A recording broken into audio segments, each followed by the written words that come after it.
Do you have other practical ideas for people who feel that they should be feeling better than this? They may not have had COVID. They may have done everything they can, and actually they may well continue to say, well, it's not a war.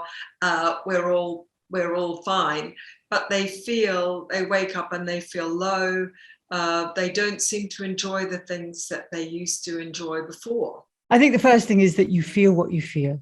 So give yourself permission to feel what you feel. And what really helps is if you can name it, because emotions and cognitions are a reciprocal pathway. So if you block what you're feeling, telling yourself you're being stupid and making a fuss, you just push it down. You kind of cut off your connection with yourself. That cuts off your connection with other people, and you just keep it static and stuck. Whereas if you can name that you wake up and you feel kind of just grey and a bit bleh, but you can't give it a concrete reason, just say to yourself, oh, I'm feeling blah. And then think about, okay, so what does that feel like? It means I feel a bit like I have low energy. I don't really feel very optimistic. But maybe I can choose to do things that can meet that, where I will have a better day given I feel blah. So that maybe make sure that you go for a walk. Even if you go outside in the pouring rain for 20 minutes, you will feel better. Maybe write down what you feel in a journal, like putting your thoughts on a page is, evidence-based research shows it is as therapeutic as speaking to a therapist.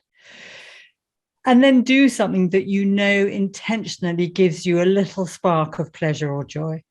So it may be go and buy yourself some nice flowers, make sure you have a very nice scented bath, if that's the sort of thing you like, make yourself a delicious hot chocolate, give yourself a treat, or listen to music. I tend to watch things that are funny because that really just switches my mood. Yeah. And the biggest thing, of course, which isn't always available to everybody, is the connection to somebody else. So kind of go through in your head who you could have a 20-minute chat with while you're out on your walk. You can have your earphones in and just be chatting to someone over their lunch hour, your lunch hour. And you just feel better when you've done active things. It shifts the energy in your body. It opens you up.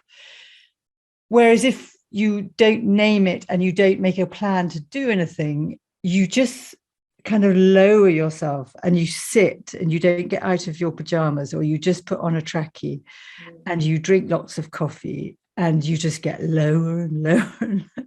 And then, of course, we're habit-making beings. We're born to be habitual because it's less psychological cost. So then you might do that the next day, and then you can build yourself into really quite a dark place.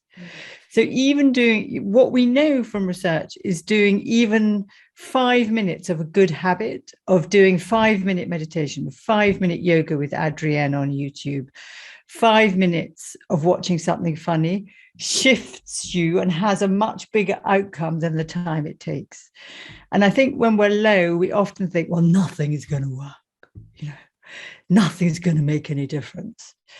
But actually, small things that are within our power can make a difference. And I think the big thing to kind of recognize when we're in an environment which we may be grieving all these multiple losses as well as death, and we have no control over, the Omicron now or whatever's going on in the external world, the only counter you have to that is engaging with your own agency and connection of what you can make a difference with.